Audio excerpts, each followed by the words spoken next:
So Jane and I decided to do that before we would speak a little bit about the topic of the evening, which in our series we call imitation as a foundational force for learning. And obviously, imitation as a foundational force, there will be the questions that we have to ask, what do we imitate? So there the adult usually comes into the picture, and we will speak about the meaningful adult activities that children can use, for example, in their imitation. I wanted to begin the evening though with one of the verses that I actually read in our very first conversation series when we talked about love and warmth, and I'm bringing it because it really resonates in me a lot, this verse, because I always try to figure out what these children at their age really perceive. Because obviously they perceive differently than I do, and it's a big question for me when I look at them. What do they really comprehend? What do they really experience? And how am I already limited in my experience? So it's the same thing that we engage in. So I want to bring that back. It was a little verse from Helmut von Hügelin, where he talks about the children. In our midst, spread across the earth, in all zones and climatic conditions, there live a folk that cannot express its message, whose people communicate with one another through their activity and play without a need for translators. The children, the belief, love, and hope of all human beings connect themselves to them wherever they appear. Children do not fight for their rights in living space. They appear again and again with ever-renewing trust, with an immense hunger for love, and they assume that we adults are wise and good, and that we possess what we need to learn from the children. Selflessness. And I found this a nice opening to our evening, because when we will speak about the children being these folk that really are so open to whatever comes to them, and we consider ourselves as adults and in this form as role models, we should come from that place of selflessness. So when we bring something to the children, it cannot come from our ego and from us wanting them to do what we do, and to imitate maybe our movement or our outer appearance. We really want to bring something to them that's selfless, like selfless love, that comes from that place where the child is actually in the center and not we are in the center. And you will see when we will speak a little bit about it, what I mean by that. As an introduction, I always wonder why there is not so much research about imitation as a real force in early childhood. You find a few articles about mirror neurons, but that's really not at the core of imitation. So I always think one should do some research on imitation and what it really is.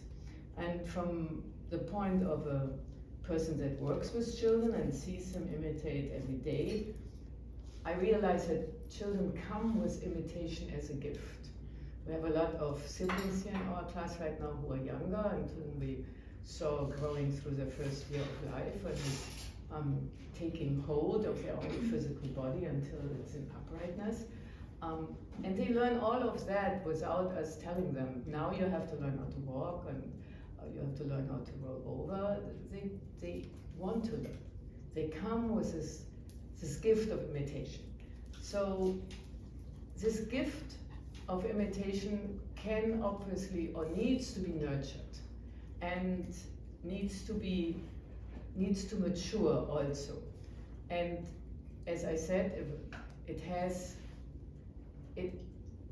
has two polar elements, imitation. There is an element of something coming into the child through the senses, and we spoke in our study group about the 12 senses of the human being and how senses have to mature. So this sense perception is one aspect. But then something happens inwardly after the child perceives, and that is a will activity.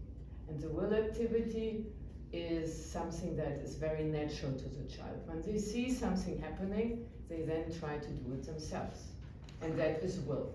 So I often sit somewhere and I see people doing things and I don't feel inclined to imitate them or to have that will activity to do the same thing. Sometimes I do when they do fun things or so, but I have a kind of ability to decide in what I want to engage in what I do not want to engage. For the child, the sense organs are very open, they cannot shut them off, and their will, if it is not hindered by circumstances, also is very open.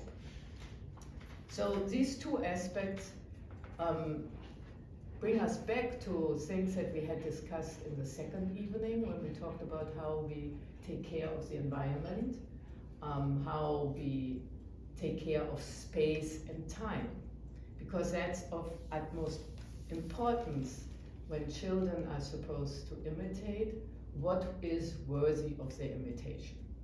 So when they see a lot of things and they learn very fast, and often we pick it up when our children imitate things that we do not desire them to imitate, and we become aware of this ability. And we practice that here in our classroom, and parents practice that also at home. We try to be really attuned to seeing also all of the beauty in their imitation, right? And when they make progress, when they start to dress themselves, and for example, baking.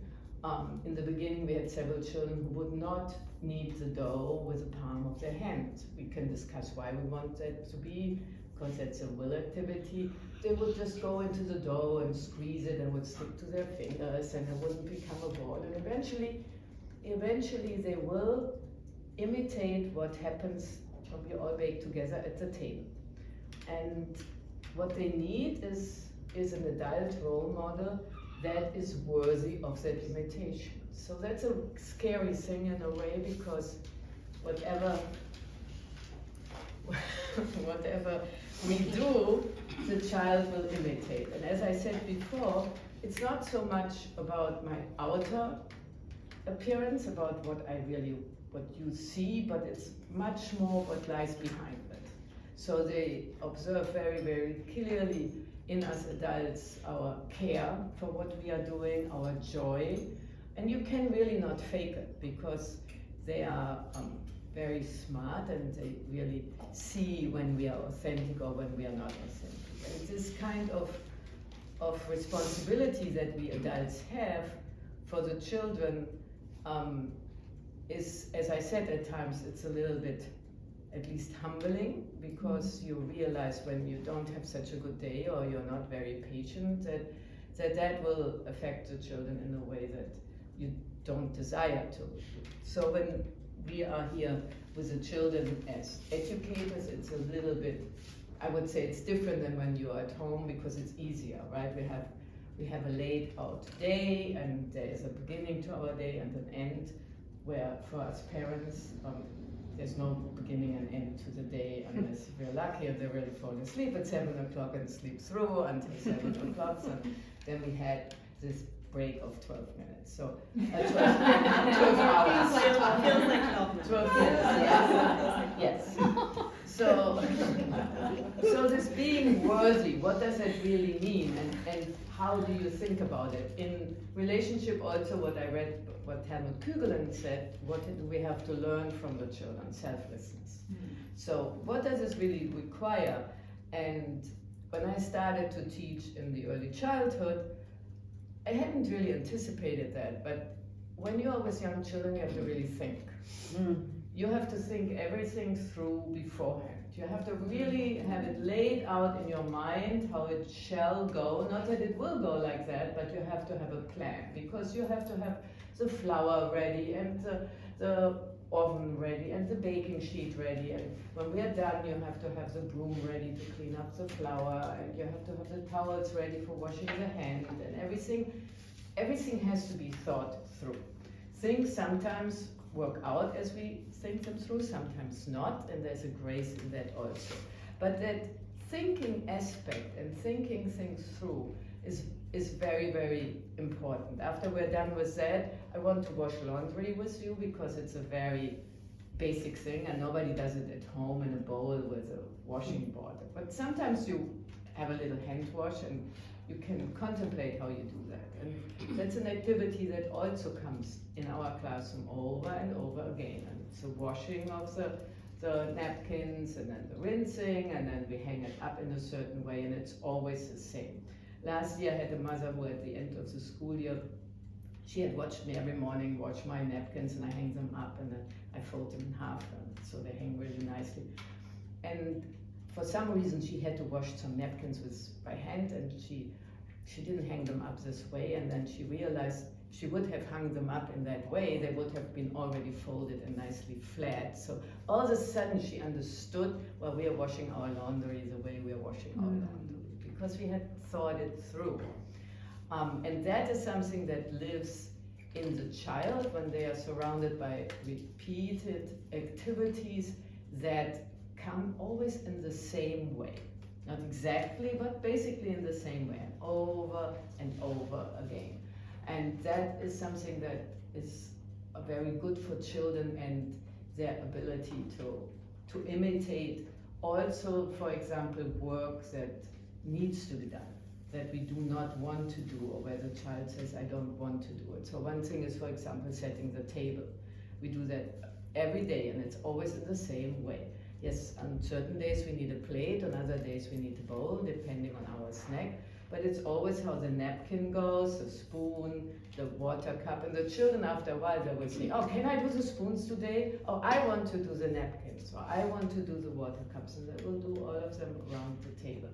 So this repetition is very, very important for this capacity of imitation, that it really can unfold. So from what I said, you will hear that domestic tasks, they're very much suited for the young child and for that learning. So at home, maybe you don't bake like we baked here together. For us, it's really fun to do that once a week.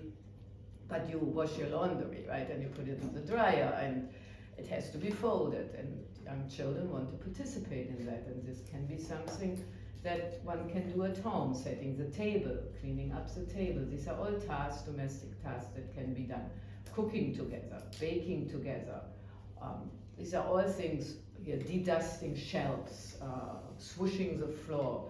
After lunch, the children, they move the tables all over the place, and I realize we have freedom here that maybe not everybody has at home because we have space, and then they get the big broom from out of the broom closet, which is the corner over there. They come over here and they sweep and they take turns, and they clean everything up, and they love to do that because it's something that they repeatedly practice. They see it's meaningful, it's purposeful. It's not only something they do for themselves, they do it for our community as a class, so for everybody else. And by that, they feel after a while that they're really competent.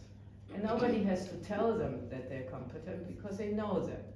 When we will do the laundry, you will have to put up our drying rack, and for us, when we are 3 and we're trying to figure out how this drying rack can be put up, it's a real struggle, and it has to do with spatial awareness. We really have to think it through, and it's nice for the children to be able to do that over and over again and realize, oh, now I can do that. In the beginning I couldn't, now I can. And we let them struggle with certain things because that's the way you learn.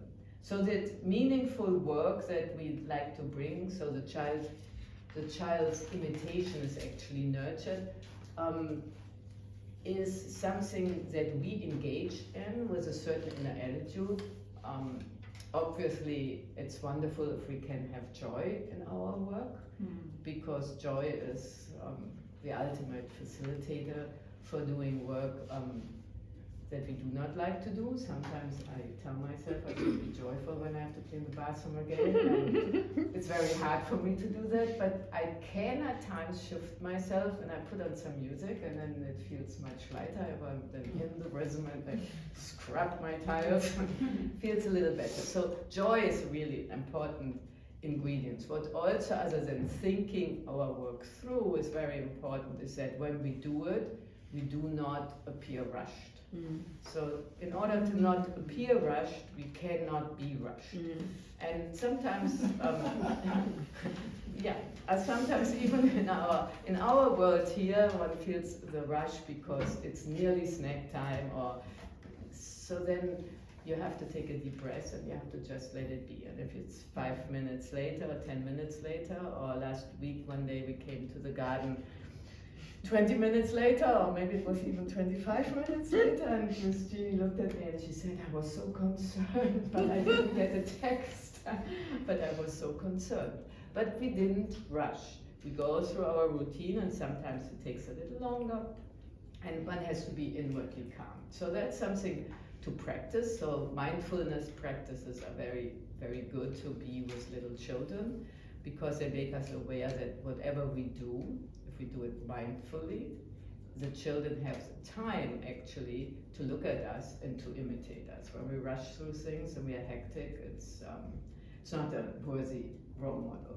And I'm not saying that that doesn't happen, it also happens, and for children it's also good to see what happens when things don't go well. But the rhythm and routine should be that things go smoothly and well. And then we can deal with the upsets at times. So in this kind of an environment, and that is the beauty in imitation, the child actually finds freedom. And it sounds a little bit strange, because when I looked at you and you looked at me and you looked how you should move the dough and what you should do, and do I do it right or do I not do it right? The child does not have that intellectual approach to imitation. The child imitates out of an inner flow. The child is observing and has an inner need to participate. The inner need for activity is very natural to the child, and if we do not give instructions and we don't force a child and say, oh, now you have to do this or that, they eventually, out of their freedom, will enter in. And some of you who were in my class remember when in the beginning of the year, the children would not outwardly participate in circle. So some children will just sit and watch. And that you allow. You allow them to sit and watch. Eventually they will come into the circle and they will move with you, but not yet sing or speak and recite the verses. And then one day you will hear, and you don't look directly at the child, obviously, you just hear, and it makes you really very happy when you finally hear a new voice in the circle. So the child has, out of their own freedom, moved into that place of imitation. And a little bit for us adults, it sounds paradox, how imitation can allow freedom. But it does for the child. It's a place where they are free. And they not necessarily only imitate what we do in our artistic activities, but they take it in, and then they take it into our most important work that we do in this classroom, and that is play.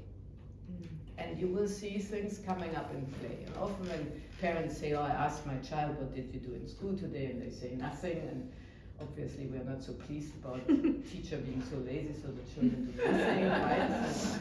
Why would you go to school for nothing? But in fact, the child is not yet able to really recall and tell you what they do. Some children do, but most children don't. But when you then at home give them in the afternoon time for their own self, you watch their play. And often in their play, you will discover what really happened. Sometimes some children play out even social conflict in their play. They bring home puppet shows. They start singing the songs from school. And if you open your ears and your eyes, you will discover things that they cannot tell you, but they can show it to you out of their own activity. So I had said before that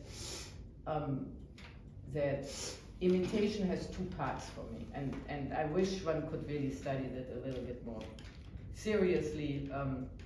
One is the sense perception, and that is very important that we know that the child is an open sense organ. That means that the child cannot shut out what comes into them. So I can walk through New York and I can bypass you in Hopkins Park, and even if I'm not on my screen, but only in my head, I can be so focused that I don't see you. You might say, well, she's really arrogant, right? Then she goes. But I'm not, I'm just like totally in my own world and fully absorbed. The child cannot do that. And it's fun to go with little children through the city because they will point out all of the things that I don't see any longer, right? So the car here, or a person there, or something on the house over there. And I just wonder why they see all of these things that I can cut out so nicely. Saying that, obviously, senses can be overloaded. And as a child develops their senses and their sense organs, these sense organs can also be heard. A very basic example is hearing, right? When children are exposed to really, really loud noise all the time, their inner ear cannot fully develop and actually is damaged, and they will have a lifelong hindrance out of a sense organ that was not really nurtured. So the other aspect is the will activity, and that is what comes from the inside of the child after something goes in, what comes out. And there also, in the last few years, in the realm of early childhood education, educators more and more say that children come with a lack of an ability to imitate. So there's a question, why do children not imitate any longer? And sometimes I see that in children, but if you give them the time and the space and the environment that they can come to their own terms and find their freedom, they will start to imitate again. And imitation, this will activity that comes outward, that needs to be nurtured and strengthened, can also be shut down. So children who are put into passive positions all the time, some of them will not accept that, but some of them surrender to that. And one device that makes us really passive, even as adults, is looking at a screen. Mm-hmm. That really undermines our ability to imitate, because we cannot imitate what we see there. We just watch and we become passive, and this natural desire to participate that all children have when they're born. They want to become part of this world. They want to grasp the world and make it their own and conquer it and eventually make it a better world, right? This is why your children are so important, because they will have great imagination how this world can be better, where we sometimes, at least at my age, we might be limited in our ability to imagine how it could be different. So this will activity is the second aspect that comes out. And the will in the young child is not ordered yet. If you see a newborn child, it has will activity to move, and the arms are going all over, right? It's really, they cannot hold up their neck yet, and that all has to grow orderly. So the organs, the physical body, including the brain, that helps us to move gracefully later on in life, has to develop and has to mature, and that takes some time.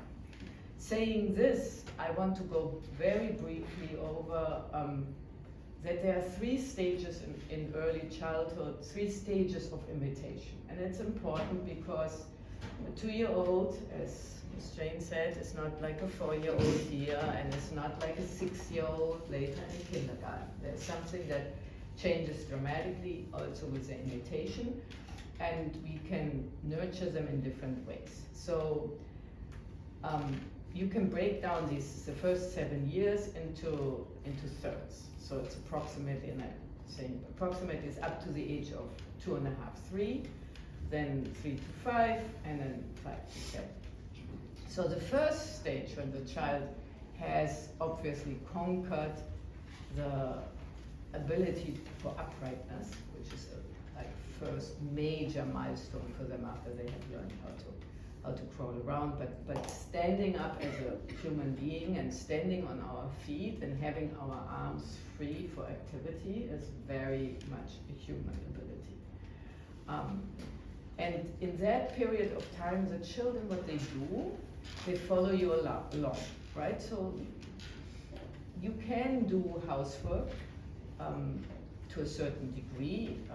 There's things that you might not want to do in their presence, and other things that you easily can do with them. But they will, even when you cook, they will sit in the kitchen, they will open the cupboards, and you have put all of the nice things down there for them, like the pots and pans, that you can bear the banging noise. So you put the plastic there, remove all the wood, and the metal goes up, and obviously the sharp knives are out of reach, and you have to think, right, and prepare the space for them. But they just follow you around, and they naturally want to be active. So when you have a front loader and you take the laundry out of the washing machine, and obviously while you are there, you let the child just reach in and they nearly crawl into the washing machine, and they get the things out and put it in the basket. And yes, it slows you down, and this is why I say at times we have to give some kind of extra time for children like that, but they just follow around. What they need to learn at that time is very clear rules of what is acceptable and not acceptable. So let's say your child learns to eat with a spoon and sits in a high chair or top chair and throws all the food on the floor, which children will do because they are very interested in gravity, and I guess it's a nice thing to see things falling down. There's something happening, and one has to investigate what that is. And if you as an adult would just laugh and say, that's so funny, your child will not learn that we eat in a certain way, and the food has to stay on your plate, and eventually with a spoon, we can put it into our mouths and we don't spread it all over.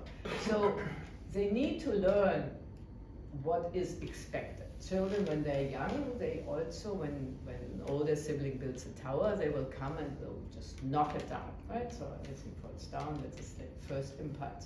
So eventually they will have to learn to not knock it down, which will take some time. They have to learn how to be gentle, because they come and they see your nose and then they grab your nose. So with me with my glasses, they always grab my glasses, and then they have to learn, then you just say, I'm gentle, and then you show them how we are gentle, and they really need that, and if we don't do that at that time, they will have not learned something that is very important for them. So although it's a very sweet, easy time where children can be pleased with a pot and a wooden spoon for a long time, or different cookie cutters that they can play with, it's also very important for us to be very clear, what is that, what are our values, what do we want to teach them? Because they will learn from us also how we are with each other at this time. They will learn when you diaper your child and you have fun and you do like little verses with them or tickle them and make it more playful. It's a different approach than when you're very strict and you just like medically and systematically just change the diaper, and the outcome might be the same, right? It's a fresh diaper, but the experience for the child is very, very different. So it's important that we realize how much our inner gesture and outer activity really influences the children. And it's very nice this year to see that with the 3 very little ones that are coming here, dropping off their older siblings, how they really start to learn these things, how to be gentle, and then the older children come and they will be gentle with the younger children, and it's something that's very typical for this age. So then from 3 to 5, that's the time where we here are right now in this classroom. What comes from the outer world comes into us, and then we are able to bring it out in play. So it comes in and it comes out. And you see that here, after the Christmas break, play is really taking on a totally different level of sophistication and joy. And in order to play like that, in order to take in what comes from the environment and bring it out, we have to have a little bit of an ordered will. So half a year ago, not all of us were so ordered, and we have still a few where the will is not so ordered, and these are then the children who take like big blocks and just bang on them, right? Because it's a noise. But they not yet have that flow of an activity where what they have observed, they want to redo and play. So then we have other children who come in and they go over there and they set the table and they make the tea and they invite the friends and they take the babies out of the cradle. They're so careful. And when we see a doll like that on the floor, I will say to Miss Patricia, the baby is crying. And then Miss Patricia will rush over and pick up the baby and we will bring it back in the cradle and the children experience that. And I'm saying it a little bit with a smile on my face, but I don't mean to be sarcastic about it. It's really, really very earnest for these children. And it's very important that we can acknowledge that. So that's the age 3 to 5 when things come from the outside and the child has memory first and has imagination and fantasy, and it comes then out again in their play. This is why it is so important that children, after they were active for a few hours in the class or even at home, then will have some time for digestion, mental, emotional digestion, where they just have that space and time where things can come out. And not all of the children immediately can fill the time, and some children need an adult to sit around, and you can sit and knit or read the paper and be present because they need your presence. But it is really something to cultivate, that we can be with ourselves and can reflect later on as adults upon our experiences. And the child does it through play, which for us as adults is very nice to look at because we see a lot of things that are unfolding in front of us. So at this age, the children, as I said before, they develop through this repeatedly playing the same thing. So we played train in this classroom for a lot because a lot of us are taking subways and Long Island railroads and New Jersey, whatever it's called.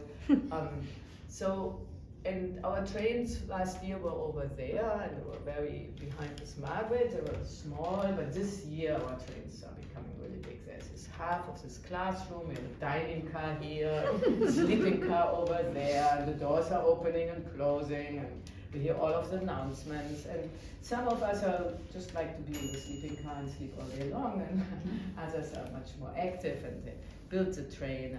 And some passengers, they exit the train during the fast speed, and the conductor gets then a little bit upset. So, but a lot is happening in this area, out of the fantasy of the children, which is obviously informed by what they experience in the city here. So then comes the third phase of imitation from 5 to 7, and there is a big shift there, because now the children not only have memory and imagination, but they also have now the capacity to think ahead. So the day before, they might have finished up with some play and then it was cleanup time, and now they come back in and they want to rebuild the same thing. Or they say, this time our car will have, this time it's going to be the fast speed train, so the engine has to be bigger, and they know exactly which blocks they need for the engine, and obviously that can lead to conflict because the blocks might not be readily available because they might have been used for some other structure, but they now know what they want to play.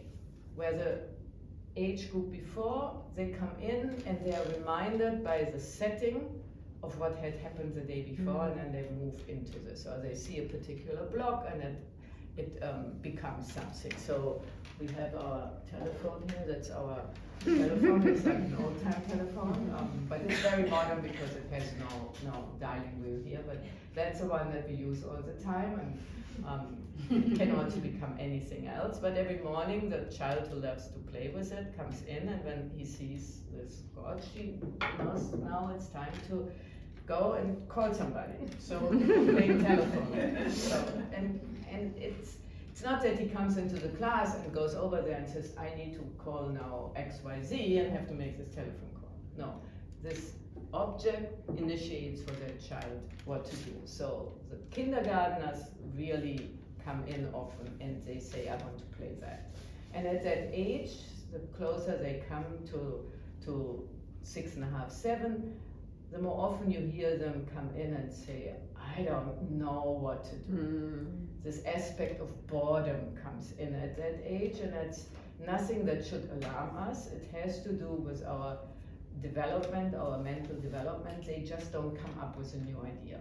And they experience that, how it feels not to have an idea. And it doesn't help that over there lies like a block that reminded them yesterday of a steam engine or something. That doesn't help any longer. And but for that age group, what is very important, sometimes it helps when the adult says, oh, why don't we set up a puppet show for everybody to watch? And that might initiate something in the child, an idea, and they will go and play again. But sometimes it doesn't work. And what's very, very helpful at that age is meaningful work. So at that age, children will engage also in a classroom setting in bigger projects, like for example, sewing a doll or doing bigger embroidery, where there's really a long time process for them, and where they then can surrender to meaningful work, and from that place they usually observe their friends play. So these are the three phases of imitation, and you see how the adult has to be different in each phase and has to approach the child differently. But one aspect is always the same, and that is the one that I started out with when I said that we have to learn from the children what they wish for us to learn: selflessness. And out of that selflessness, we can create that environment with space and time for them to really grow into. I want to end by saying again that in imitation there is freedom, and each child imitates differently. So when you see another child imitate in a certain way or do something in a certain way, and your child doesn't do that this way, there's really nothing wrong or right. Everybody takes their own approach to the world and how the world comes to us, and will find their own way how to go into the world. And I think it's a kind of art form to allow children to find their own way and guide them as best as we can. And saying that, I want to close my little chapter with a little quote from Rudolf Steiner, which is something I am contemplating a lot about, and it's a kind of an encouragement for us. So he says, "It is aliveness that must be the guiding principle. Aliveness in the teacher," and you can easily substitute teacher with parent or adult caregiver or adult. Aliveness in the teacher must pass over to aliveness in the children. Joy and happiness in living, a love of all existence, a power and energy for work. Such are among the lifelong results of a right cultivation of feeling for beauty and for art.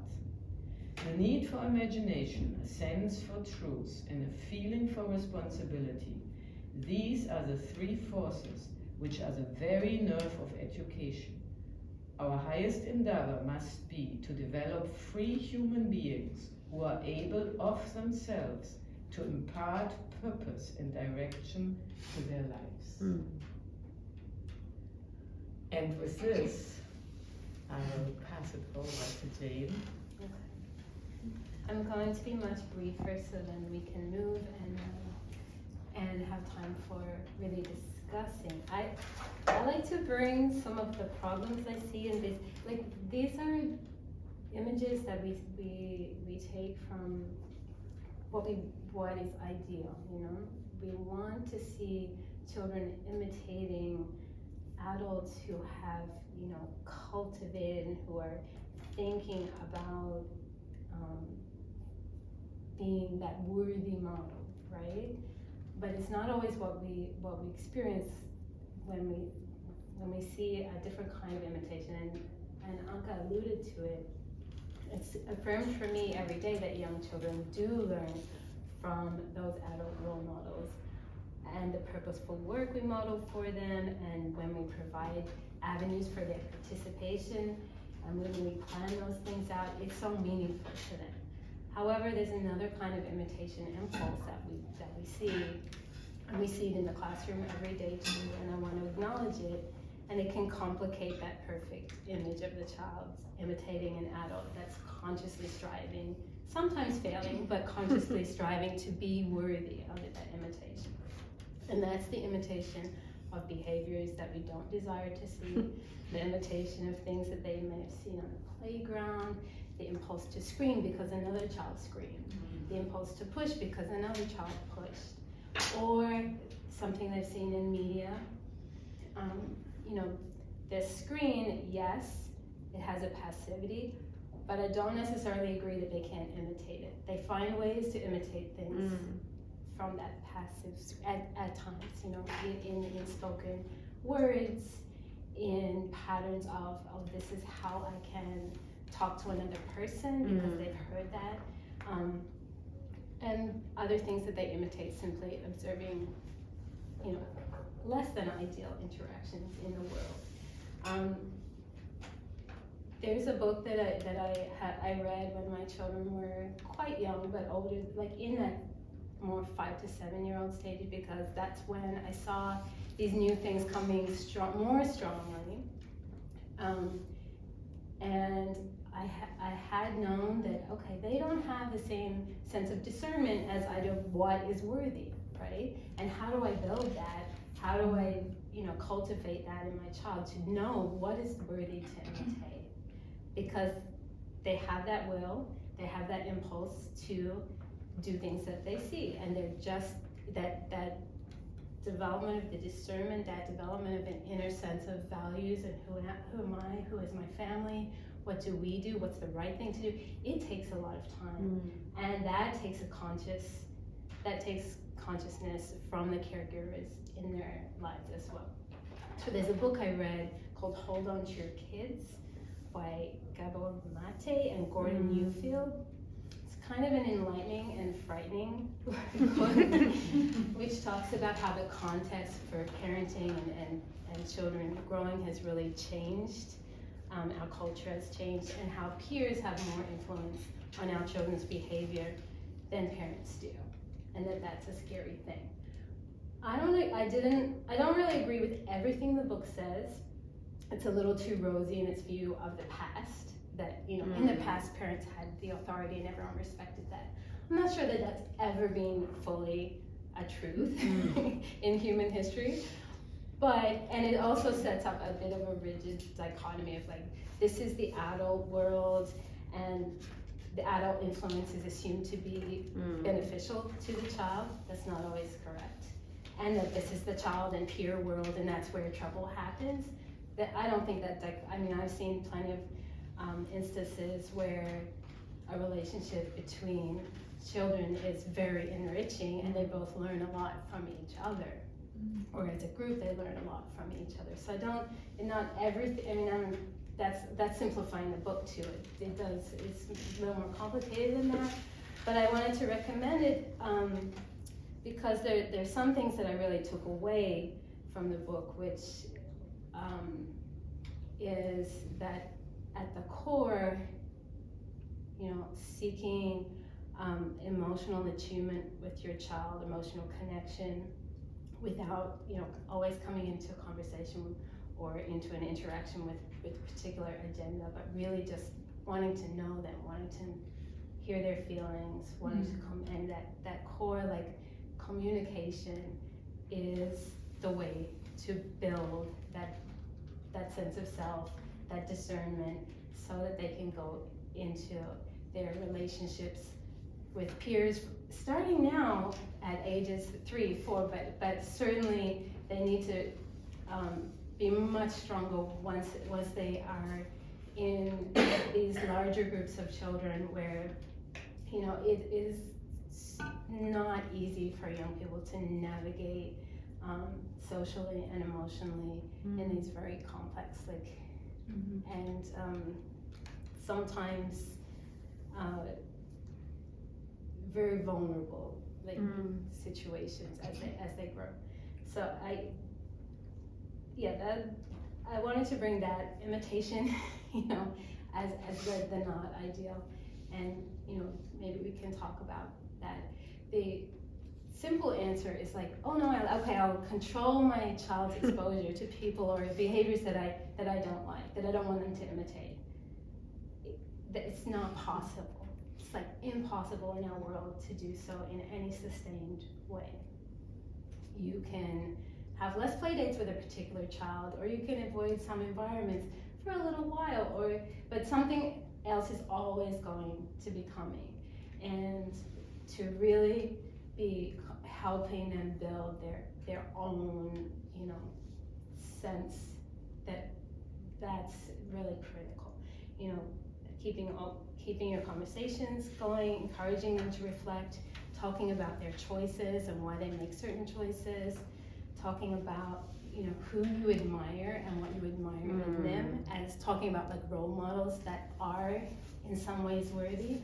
Maybe no human being is perfect, but there's different forms of like worthiness.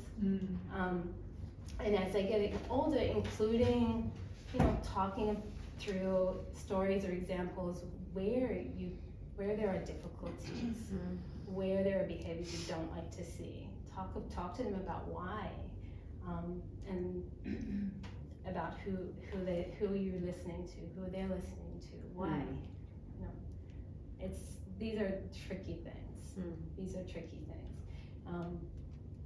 Even there may be, as they grow, they need to be able to reflect on what adult behaviors they're seeing, what adults are not worthy for them to follow or imitate, not just peers. So I wanted to bring that up as like a thorny topic for conversation. In our environments, in our the way we bring imitation as this foundational force for learning. That's one thing, but it's also in us to imitate other things, and that comes from, in a sense, comes from the same place, that will to be involved in the world, in relationships amongst peers, that will to make a connection with that other child or that other young person, to be liked by them, to be accepted by them. And yeah, I have like thousands of stories from my own children about different things that they had to work through and negotiate and figure out, like their sense of self in relation to those peers. And it's something good to think about, I think, early on, and to come to just a habit, a practice of communication with your children.